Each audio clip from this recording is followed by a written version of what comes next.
Hi friends, ఎన్ఐఎస్సిఆర్ Bhubaneswar నుంచి ITI complete చేసిన అభ్యర్థులకు ప్రభుత్వ ఉద్యోగాలకు నోటిఫికేషన్ వచ్చింది. సో ఫ్రెండ్స్, అన్ని ట్రేడ్లకి రాలేదు, కొన్ని ట్రేడ్లకు వచ్చింది. అలాగే కొన్ని ట్రేడ్లో కూడా కొన్ని కేటగిరీస్కి మాత్రమే వచ్చింది. సో ఫ్రెండ్స్, వీడియో చూడండి, మీకు క్లియర్గా అర్థమవుతుంది. ఈ వీడియోకి సంబంధించి ఆన్లైన్లో అప్లై చేయాలి. నేను డిస్క్రిప్షన్ లింక్ ఇస్తాను, మీరు మన లింక్ అని క్లిక్ చేసినట్లయితే ఇది మన బ్లాగ్ అనమాట. ఇండియన్ రిక్రూట్మెంట్ అప్డేట్స్ అని చెప్పి మన బ్లాగ్ అవుతుంది. సో ఫ్రెండ్స్, మన బ్లాగ్లో ఆన్లైన్ అప్లై క్లిక్ హియర్ ఉంది. మీరు దీని మీద క్లిక్ చేస్తే డైరెక్ట్గా ఆన్లైన్ అప్లై చేయడానికి లింక్కి వెళ్ళిపోతుంది అనమాట. అదేవిధంగా మీరు నోటిఫికేషన్ పీడిఎఫ్ కనుక క్లిక్ చేసినట్లయితే డైరెక్ట్గా పీడిఎఫ్ అనేది ఓపెన్ అయిపోతుంది. సో ఫ్రెండ్స్, నేను ఈ లింక్ అనేది డిస్క్రిప్షన్లో ఇస్తాను, మీరు చూడండి. సో ఫ్రెండ్స్, ఇక పోస్ట్ వివరాలకు వచ్చినట్లయితే మనకి ఏదైతే టెక్నీషియన్ సి అనేది ఉందో, టెక్నీషియన్ సి మెషనిస్ట్ అనేది ఒకటి ఉందన్నమాట. సో ఫ్రెండ్స్, ఒకటి అన్రిజర్వ్డ్లో ఉంది. టెక్నీషియన్ సి అనేది లెవెల్ 4 అనమాట. అంటే సాధారణంగా ఐటీఐ చేసిన వాళ్ళకి లెవెల్ 3 కానీ లెవెల్ 2 కానీ ఉంటుందన్నమాట. ఇంకా లెవెల్ 4 అంటే ఖచ్చితంగా మెషనిస్ట్ మీద 4 సంవత్సరాల ఎక్స్పీరియన్స్ కనుక మీకు ఉన్నట్లయితే మీకు ఈ ఒక్క వేకెన్సీ అన్రిజర్వ్డ్లో ఉన్న మెషనిస్ట్ చేసిన ప్రతి ఒక్కరు కూడా అప్లై చేసుకోవచ్చు. సో ఫ్రెండ్స్, ఇది గ్రేడ్ పే అనేది 25,500 నుంచి 81,100 ఉంటుంది 7th పే కమిషన్ ప్రకారం.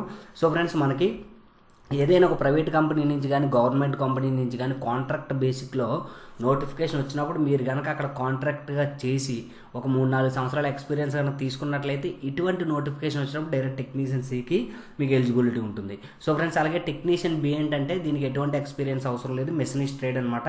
ఇది ఎస్టీ వాళ్ళకి ఒకే ఒక వేకెన్సీ ఉంది. ఇక నెక్స్ట్ వచ్చేసరికి టెక్నీషియన్ బి ఫిట్టర్ కానీ వెల్డర్ కానీ ఇద్దరిలో ఏ ట్రేడ్ చేసినా అప్లై చేయొచ్చు.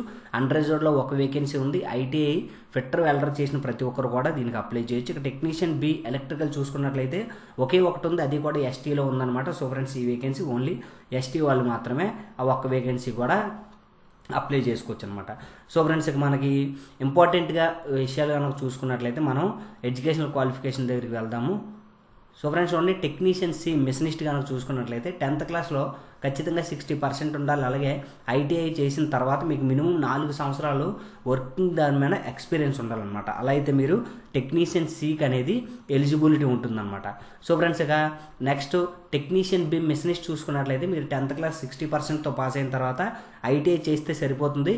ఇక మీకు దీని మీద ఎక్స్పీరియన్స్ ఉండాలన్నమాట. అంటే కన్వెన్షనల్ మిల్లింగ్ టర్నింగ్ మెషిన్స్ మీద మీకు మినిమం నాలెడ్జ్ ఉండాలన్నమాట. సో ఫ్రెండ్స్, అలా అయితే మీరు అప్లై చేయొచ్చు అనమాట. దీనికి ఏజ్ అనేది 18 సంవత్సరాల నుంచి 30 సంవత్సరాల మధ్యలో ఉన్న ప్రతి ఒక్కరు కూడా అప్లై చేయొచ్చు. ఇక ఎస్సీ ఎస్టీ వాళ్ళకి ఓబీసీ వాళ్ళకి ఏజ్ రిలాక్సేషన్స్ అనేవి అందుబాటులో ఉంటాయన్నమాట. ఇక టెక్నీషియన్ బి ఫిట్టర్ వెల్డర్ చూసుకున్నట్లయితే ఇది కూడా మీరు 10th క్లాస్ 60% చేసిన తర్వాత ఐటీఐ కంప్లీట్ చేసిన తర్వాత మీకు minimum CNC milling man turning machines man and job request of work pieces అంటే ఈ విధంగా conventional CNC machines turning machines మీద మీకు అవగాహన అనేది ఖచ్చితంగా ఉండాలి. ఇక 18 నుంచి 25 సంవత్సరాల మధ్యలో ఉన్న ప్రతి ఒక్కరు కూడా దీనికి అప్లై చేయొచ్చు అనమాట. సో ఫ్రెండ్స్, 3/1/2021 అనేది మీరు ఈ ఏజ్ అనేది కాలిక్యులేట్ చేసుకొని మీరు అప్లై చేయొచ్చు. యాజ్ పర్ గవర్నమెంట్ రూల్స్ ప్రకారం దీనికి కూడా ఏజ్ రిలాక్సేషన్ అనేది వర్తిస్తుంది అనమాట. So friends, technician B electrical చూసుకున్నట్లయితే దీనికి 10th క్లాస్లో 60% తర్వాత ఐటీఐ సర్టిఫికేట్ చేసి ఉండాలి. ఇక మీకు పర్టికులర్గా ఆడిటోరియము, లెక్చరర్ హాల్స్, హాస్టల్స్ ఇటువంటి వాటిలో వైరింగ్ మీద ఎక్స్పీరియన్స్ ఉండాలి. ఎందుకంటే మనం ఇది ఒక ఇన్స్టిట్యూట్ కాబట్టి మనకి ఆడిటోరియం కానీ లెక్చరర్స్ హాల్స్ కానీ హాస్టల్స్ కానీ అటువంటి ఎగ్జాంపుల్స్ అనేవి ఇవ్వడం జరిగింది. ఎందుకంటే మీకు జాబ్ వచ్చిన తర్వాత మీరు అక్కడే వర్క్ చేయాల్సి ఉంటుంది. దీనికి 18 సంవత్సరాల నుంచి 30 సంవత్సరాల మధ్యలో ఉన్న ప్రతి ఒక్కరు కూడా అప్లై చేయొచ్చు. 3/1/2021 మీ ఏజ్ అనేది కాలిక్యులేట్ చేసుకోవచ్చు అనమాట. సో ఫ్రెండ్స్, ఇక జాబ్ ప్రొఫైల్స్ అన్నీ కూడా మనకి ఎన్ఐఎస్సిఆర్లో ఆ కాలేజీకి సంబంధించింది ఉంటుందన్నమాట. ఇక మనకి ఇది ఏ విధంగా ఉద్యోగాన్ని సెలక్షన్ ప్రొసీజర్ ఉంటుందంటే టెక్నీషియన్కి సంబంధించి 100% కూడా మనకి రిటర్న్ టెస్ట్ మీదే ఎలిజిబుల్ ఉంటుంది. అంటే 100% రిటర్న్ టెస్ట్ మీద వెయిటేజ్ ఉంటుందన్నమాట. మనకి ట్రేడ్ టెస్ట్ అనేది ఏదో న్యాచురల్గా పెట్టాలి కాబట్టి మ్యాండేటరీ, కాకపోతే ఖచ్చితంగా మీరు అటెంప్ట్ చేయాలి ట్రేడ్ టెస్ట్ కూడా. ఒకవేళ 100% అందరూ సెలెక్ట్ అయినట్లయితే అంటే ఒకే విధంగా ఒక మంచి పర్సంటేజ్ కనుక 2 పర్సన్స్కి వచ్చినట్లయితే ట్రేడ్ టెస్ట్కి అప్పుడు ప్రిఫరెన్స్ పెరుగుతుంది. ఖచ్చితంగా మీ వర్క్లో మీకు ఎక్స్పీరియన్స్ అనేది ఖచ్చితంగా ఉండాలన్నమాట. సో ఫ్రెండ్స్, ఇక మనకి జనరల్ ఇన్ఫర్మేషన్ ఏంటంటే సాధారణంగా ఉంటుంది. ఎవరైనా గవర్నమెంట్ ఎంప్లాయీస్ అప్లై చేస్తే కరెక్ట్గా మనకి నో అబ్జెక్షన్ సర్టిఫికేట్ అనేది ప్రాపర్గా తీసుకోవాలని చెప్తున్నారు. అలాగే ఎక్స్ సర్వీస్ మెన్స్ ఎవరైనా ఉంటే దానికి సంబంధించిన డాక్యుమెంట్స్, ఫిజికల్ హ్యాండిక్యాప్స్ ఎవరైనా ఉంటే దానికి సంబంధించిన డాక్యుమెంట్స్ అన్నీ కూడా పక్కాగా రెడీ చేసి పెట్టుకోవాలన్నమాట. సో ఫ్రెండ్స్, దీనికి సంబంధించిన రిటర్న్ ఎగ్జామ్ అనేది ఎక్కడ జరుగుతుందంటే ఎన్ఐఎస్సిఆర్ క్యాంపస్ ఎట్ జంతి కుర్దా ఒడిశాలో జరుగుతుందన్నమాట. సో ఫ్రెండ్స్ ఎగ్జామినేషన్ ఇంటర్వ్యూ రెండు కూడా అక్కడే ఉంటాయి. ఇక ఏ విధంగా అప్లై చేయాలంటే ఆన్లైన్లో అప్లై చేయాలన్నమాట. ఆన్లైన్లో మీరు 3/1/2022 లోపు అప్లై చేసేసేయాలి.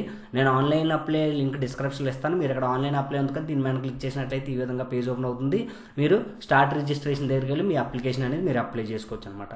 సో ఫ్రెండ్స్ ఇక మనకి ఫీజు విషయాలు వచ్చేసరికి 500 ఫీజు ఉంటుందన్నమాట. ఈ ఫీజు ఎవరెవరికంటే ఎస్సీ వాళ్ళకి, ఎస్టీ వాళ్ళకి, ఎక్స్ సర్వీస్మెన్స్కి, ఫిజికల్ హ్యాండిక్యాప్డ్స్కి, ఉమెన్స్కి కూడా ఎటువంటి ఫీజు ఉండదు. మిగతా వాళ్ళు ఖచ్చితంగా ఎకనామికల్ వీకర్ సెక్షన్లో ఉన్న, అన్రిజర్వ్డ్లో ఉన్న, ఓబీసీలో ఉన్న అబ్బాయిలు మాత్రం ఖచ్చితంగా 500 రూపాయలు మీరు ఫీజు అనేది పే చేయాల్సి ఉంటుందన్నమాట.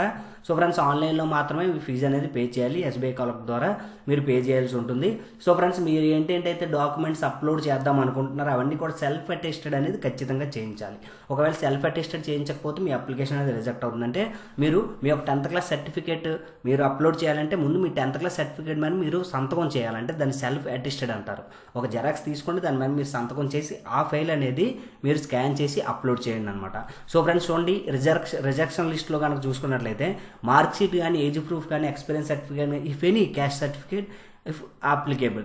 సో ఫ్రెండ్స్ మీకు ఇటువంటి సర్టిఫికేట్స్ అన్నీ కూడా సెల్ఫ్ అటెస్టెడ్ అనేది ఖచ్చితంగా ఉండాలి. సెల్ఫ్ అటెస్టెడ్ కాపీస్ అయి ఉండాలి. ఒకవేళ సెల్ఫ్ అటెస్టెడ్ కాకుండా డైరెక్ట్గా సర్టిఫికేట్స్ కనుక మీరు అప్లోడ్ చేస్తే మీ అప్లికేషన్ అనేది రిజెక్ట్ అయ్యే అవకాశాలు అనేది ఎక్కువగా ఉంటాయి. సో ఫ్రెండ్స్ ఇక మీకు ఈ నోటిఫికేషన్కి సంబంధించిన ఎటువంటి అనౌన్స్మెంట్ అయినా సరే డైరెక్ట్గా అఫీషియల్ వెబ్సైట్లో మాత్రమే దొరుకుతుంది. www.nisr.ac.inలో మీరు చెక్ చేసుకోవాల్సి ఉంటుంది. Okay friends, thank you for watching. మీకు ఇటువంటి అప్డేట్స్ మరెన్నో తెలుసుకుందాం అనుకుంటే ఖచ్చితంగా మీరు మన ఇండియన్ రిక్రూట్మెంట్ అప్డేట్స్ అనే ఐటీఐ ఛానల్ని సబ్స్క్రైబ్ చేసుకొని పక్కన ఉన్న బెల్ ఐకాన్ని క్లిక్ చేయండి. Okay friends, thank you for watching. Have a nice day.